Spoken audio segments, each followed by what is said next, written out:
Welcome to New Realities. My name is Alan Steinfeld, and I would say one of the warriors of consciousness that is on the planet at this time is my guest tonight, David Icke. He's one of the people I feel who are setting the bar and understanding this new reality that we're coming into.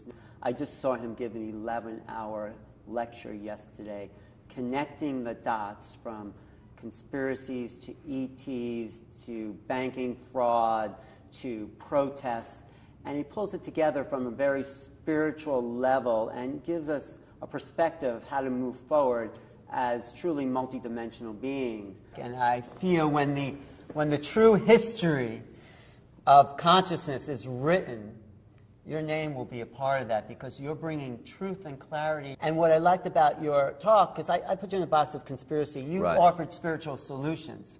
And that's what I think we can focus on a little bit today is like, okay, there are conspiracies. There's definitely suppression of information. Now, what do we do to get out of this trap, the box that we're in? You know? Well, for me, it's a simple thing. I call it becoming conscious. I make the very clear distinction between what I call mind-body, which is basically that level that experiences through the five senses, and consciousness, which is the greater multidimensional infinite self. It's the kind of level of self that near-death experiences are experiencing when they leave the body. The body's like a lens, and it focuses attention. But if you have mind-body to interact with this reality that's in this world, if you like, but your whole point of perception is not totally of this world because you're being influenced by higher levels of awareness, which are giving you an intuitive and greater picture of self and world events, then you have the best of both. You have the ability to interact with this world, but you've also got the bigger picture coming through intuitively and all the rest of it. If you get isolated only in mind-body, as I call it, only in the five senses, so basically there's nothing that you are influenced by except what your senses are receiving in terms of information, then you are operating on a tiny, tiny fraction of your infinite possibility. And when you are disconnected from an influence of your real consciousness, then there's one place to look to get a fix on who you are, where you are, and world events, and that's this way. And if that information flow through the education system, as we bravely call it, and through the mainstream media, etc., is your only source of getting a fix on you and the self in the world, then you're going to get a distorted, limited picture of yourself and world events, because the cabal that I've been exposing for the best part of 2 decades, in fact more than that, control the flow of information. They dictate what is taught in the schools and universities. They dictate what comes through the mainstream media, and therefore the whole kind of foundation of human control is disconnect them from an influence of consciousness, isolate their attention in the five senses, and then program that isolated level with a version of self in the world that suits your agenda for global control. Right, so that in a way is, I feel, the biggest conspiracy, the fact that we are these multidimensional beings aware of these senses, and then we're told to focus just on this and ignore the intuition that comes to us, and if we don't ignore it, then we're crazy. And society labels us insane and puts us away. It's a simple thing, Alan. If you want to manipulate and suppress and enslave billions of people, you cannot have them in expanded conscious awareness, because you can't do it. They'd see through it immediately, and consciousness in its true sense would never stand for being enslaved. So you have to put them in a tiny bubble of reality that sees themselves as little me, I have no power, etc., etc. And that's what they've done, and it's done systematically. Simple thing. You see, when I got into this, Alan, I was a journalist and I was a television presenter with the BBC.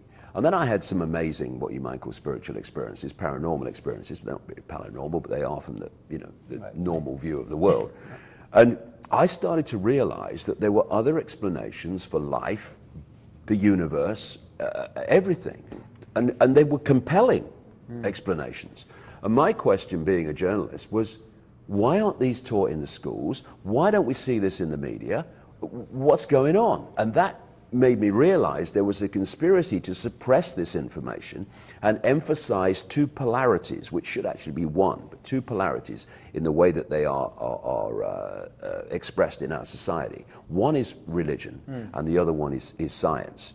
And we see religion and science as opposite sides, when true spirituality and true science are actually the same thing. Exactly. But they pull them into a polarity. Now, here's a simple question that I ask myself. I've traveled the world a lot, I see them.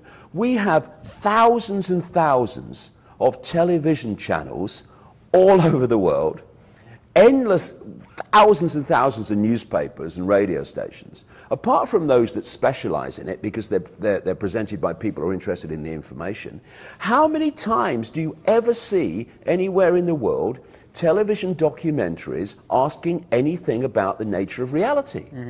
You don't see them. Well, that's why I call this show New Realities. And of course, the inquisition of religion has blocked people from this expanded view. But what's happening now, yeah, they put 7 million people in a box, but like you've said and other people on the show, there's a shift in vibration where the box is ripping at the seams and they can no longer contain the consciousness that you've experienced firsthand. Well, what happened to me, Alan, is that in 1990, I went to see a psychic because for the previous year, when I was in a room alone, I was a journalist and I was a national spokesman of the British Green Party, but when I was in a room alone, it felt like I wasn't alone. And by March 1990, this has become so tangible that, long story, I went to see this psychic. And this stuff started coming through. I'm presenting the sport and the news to the BBC, and this psychic suddenly telling me that I'm going out on a world stage to reveal great secrets and all the rest of it. But one of the key things that I was told right back at the start was that there was a through this psychic, there was a vibrational change coming, i.e. an information change, a consciousness change, that was going to act like a spiritual alarm clock. It was going to wake people up from what it described as their amnesia, their coma. Because basically humanity collectively is in a hypnotic state. And when you heard that, did you think it was, oh, crazy, that's ridiculous? Well, I'm the kind of person, Alan, that never dismisses anything, but never takes anything on face value either. And therefore, you know, what I do is I put it on the back burner, as I call it, and I'll see what happens. But you know, you'll have felt it, so many people watching this program will have felt it, that you hear something, and this might go, but this goes, yes, yes, yes. And something like that was going. I thought, you know, I've got to go with this. And not only did I go with it, I left the BBC. I went out on this a journey on the basis of, yes, I feel to go with this. And at the time, obviously, there was no evidence that this awakening was happening. There was certainly no evidence that something else that came through the psychic at that time was that this energetic change, which I call the truth vibrations, was going to bring to the surface all that had been hidden from humanity. There's no evidence of that at all. But 2 decades later, when I look at this period, it's unbelievable what's happening now. People are waking up, and literally, what do we say? People say, I woke up. Yes, from the trance that we've been held in. And you know, when you look at a hypnotist stage show, and I went to many as researching one particular book, they are implanting what?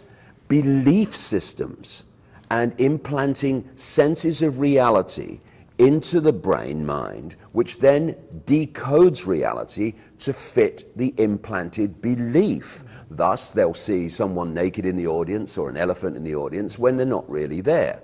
And what do? You snap your fingers and they wake up, and suddenly you're not seeing the elephant in the audience anymore. And so when you wake up from the trance, the way that you perceive reality is transformed. And people go, why couldn't I see it before? It's so obvious, because you were in the trance before.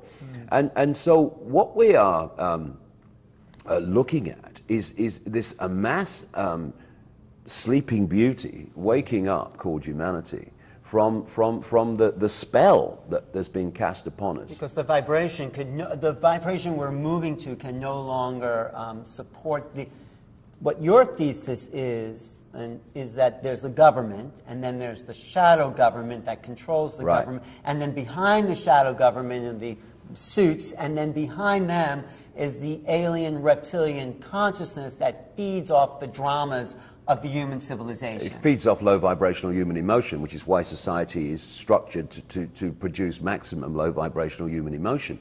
But as I keep emphasizing, this is why I'll use the word spiritual. I never talk about the conspiracy without talking about the spiritual and the nature of reality, because they are fundamentally connected. You cannot control 7 billion people physically. You can do it in a small area, but you can't do it globally. You have to manipulate people, the target population, to see self, little me, I have no power, and the world and world events in a certain way. Thus, this global conspiracy at its foundation is a mind game. It's about the manipulation of humanity's sense of self and reality. And this is why this control system is terrified of this awakening that's happening as people start to break out of the trance that they're put in from cradle to grave by the constant bombardment of information that's programming a certain reality.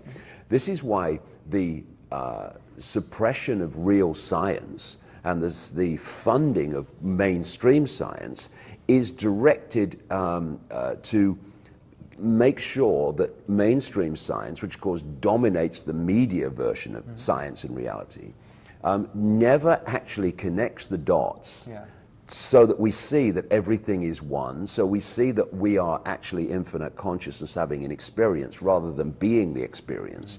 The self-identity with the experience, like I am David Icke or I am Ethel Jones that works down the store, that self-identity will always pull you into a sense of I can't, limitation, little me.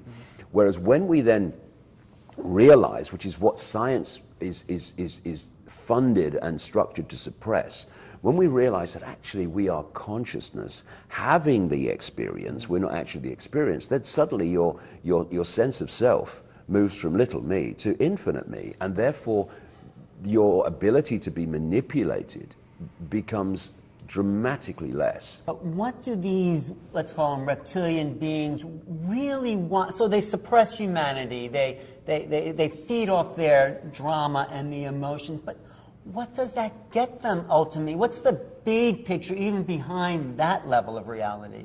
Their state of being, for many, many reasons, not least, their own attitudes and their own sense of reality, is resonating to what is low vibrational human emotion. All these things that come from the base foundation called fear. I mean, guilt, anxiety, regret, anger, frustration, depression, all these things.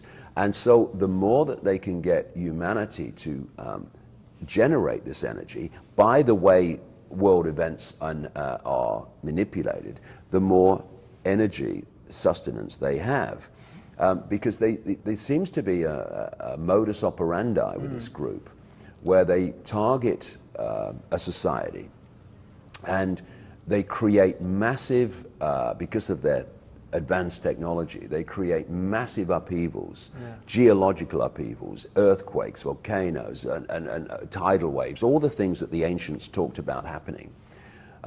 And what that does is basically destroy the society that they're targeting. Then they, again, this is in the records of ancient accounts all over the world, they then manipulate the target population genetically, and they tune them in to certain frequency bands which basically relate to the collective hive mind of this reptilian group. Because, the more I understand about this reptilian structure of society, it's very much akin in principle to an ant colony. where you have the queen ant, which is basically sending out the instructions in various ways, chemically and vibrationally, and the worker ants are picking this up, and they're just following the program. And you know, I talk about this in detail in my books, but we are being subjected, and have been for eons, to a broadcast transmission. That doesn't make it sound as advanced as it really is, but in principle, a broadcast transmission, which we are tuned to, and our DNA, which is a receiver-transmitter system, is picking up. And thus we are experiencing a contracted, fake reality compared with the expansion of reality that we should be experiencing. And in principle, and in many ways in detail, the Matrix movie series was spot on in the way that we are decoding this fake reality, believing it to be real. But maybe what you also said at the end of your 11, 12-hour lecture was that, you know, we gaining our freedom, and freedom has value because we had to press and fight for it. If it was just here, we wouldn't appreciate. So this big obstruction in the way and the suppression is making the coming alive, the awakening of humanity even more powerful because we fought for it and we've gone through the obstacles that have been in the way to achieve it. Do you know what I mean by that? Yeah, I think, you know, you can look at any situation and it's multi-levels of ways of observing it. You can look in it here, it looks a certain way. Looks at it there, it looks a certain way. And that can look different, and that can look different to each other. But it's not a paradox. It's not. It's actually the point of observation. So you can look at this from this world reality, and you can see it as a human race being suppressed by an external force. And then you can look at it from another angle, and it's a massive, on one level, collective learning experience, if you like, because what it is showing humanity, and that consciousness which experiences humanity, the consequences of giving your power away, the consequences actually of saying, you do it, you're responsible for it. I mean, no one defends politicians less than me, but, you know, the act of what are they going to do about it? What are they going to do about it? Instead of what am I going to do about it, is a process of giving your power away. If you don't want politicians to have power over your lives, then stop giving your power to them by saying, what are you going to do about it? And there's this negation of responsibility, where people don't want to be responsible for the world. They don't want to even be responsible for their own lives. They want someone else to blame, because then they can hide the fact that they're actually responsible for what's happening to them. And again, there's no greater way of putting your power away, or giving your power away, than saying it's your fault I'm in this state. So we can even blame the reptilians, but if we, I mean, and of course it's part of that mind feed, but what you're saying is, the way forward is to come back home to yourself and say that I am a joyful being that's here to experience my ultimate consciousness. Yes, and also, you know, things are now getting really challenging and really difficult, and people are having very, very unpleasant experiences as a result of the world situation. But there's another, again, you can look at it like that, and that's accurate.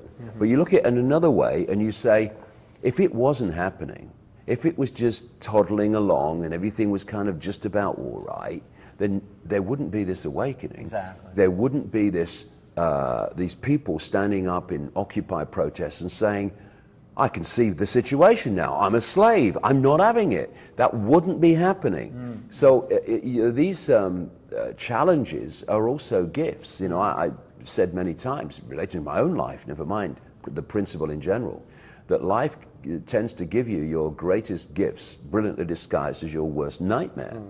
And that's what's happened in my life. And I look back at where I am now, and I wouldn't say I enjoyed many of the unpleasant things that happened to me and challenging things that happened to me, but I'm glad they did, because I wouldn't be what I'm doing now, wouldn't know what I know now without those challenges. So we should be, you know, when we have challenge, It's the understanding that we're infinite consciousness. This is just one dotted infinity. Let's deal with it and then move on, instead of letting the challenge overwhelm us. You know, the interesting thing you said about this race that's controlling is that they use symbols a lot. Yeah. And I think we can learn from that, because symbols are not just these pretty pictures. They impact consciousness in ways of manipulating our reality. And that's what they do for these beings in control. They're reminding, I think, them, like, you know, all the cast companies have these spiritual symbols. Shell, the chevron. These are allusions to the body and spirit being one and separate at the same time. So they're playing with spiritual realities, but reinforcing their own agenda with that. Yeah, they're playing with manipulating people's perception of reality. Yeah. Because, you know, we have become obsessed with communication through words. But, you know, what I say in my books and my talks is that this universe that we're experiencing has many levels, but they're all expressions of a base level, which is a vibrational information construct. And we come through the electrical, like the ear will take vibrational information, that will turn into electrical information that goes to the brain and the decoding system of the body, and even the heart should be massively involved in that. And it moves into digital and holographic reality, which is what this is. So everything comes back to the base vibrational construct. So a word that is written, that we see in holographic reality, in its base state, that word is a vibrational field. And it is affecting people vibrationally. You know, when you read a book, in the holographic realm, you are seeing words and it's going through the decoding system of the eyes. But that book is a vibrational information field. And it's it's in communicating with you as a whole while you're holding it and reading it in parts. And that's the same principle of a symbol. And the cabal that I'm exposing that understands these esoteric, what some people call occult hidden principles, and they want them to remain hidden so we don't understand how we're being manipulated. We see a symbol of whatever it is. In holographic reality, we see a symbol on a transnational corporation logo. Those symbols, if you bring them back to their base state, are information fields. And thus, we'll look at a symbol, but what we're interacting with on a deeper vibrational level is an information field, and it's affecting us. Yeah. These people don't put symbols of particular types all over society for no reason. They do it because it's impacting upon us subliminally without us even realizing it. Like I say, communication is not through words alone. In fact, the major communication is not through words. It's by vibrational energetic exchange, and they can hack into that system by putting symbols all around us. It's like what's going on is a holographic movie in our head which we are decoding. And thus, the way we decode reality from this information field dictates what our so-called physical holographic experience is. And the way we decode reality is dictated by our sense of reality.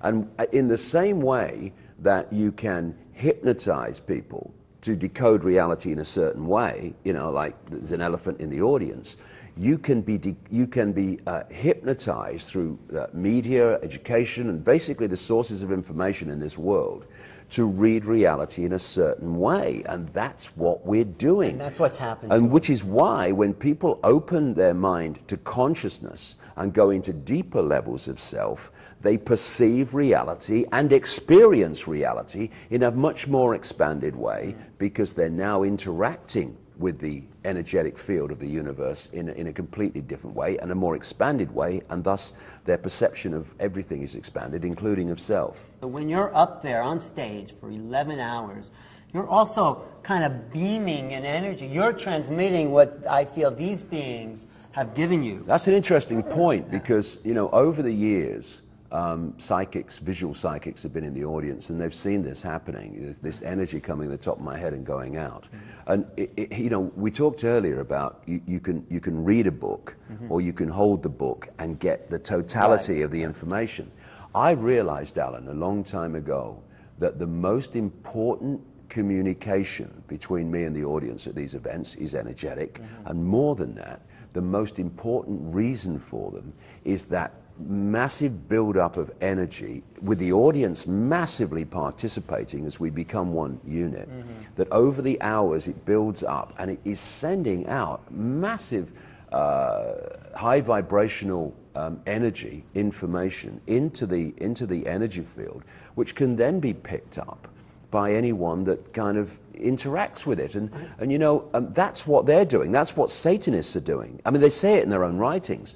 They are impacting upon the energy field, the energy sea in which we live and interact, low vibrational fields to bring it down vibrationally and make it come into density. And we're bringing it Yeah, up. exactly. What's happening with these events and what other people are doing in their own way around the world is that they are impacting upon this energy field and they're raising its vibration. And interestingly, organizations like in America, the Heart Math Institute, talk about the fact that love, appreciation, and these emotions, they are 5,000 times, they say, more electromagnetically powerful than hatred and these other low vibrational emotions. So, you know, we can do so much and reverse so much of what's been done to the morphic field that we interact with by doing these events and by what other people do And around the world. by sending love and joy. Yeah.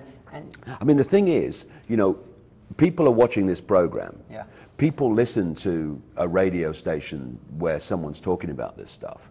But that's not the only way that broadcast is communicating, because it's going out as a broadcast, and it's going out into the ether, and it's being picked up by people who've probably never heard of the radio station that they're being influenced by. Because when we talk in the media, we are giving out information fields, and thus anyone that can talk about this in any way, shape or form is adding to this transformation of the human energy sea, which is so important to lifting the density and allowing us to go into other levels of reality.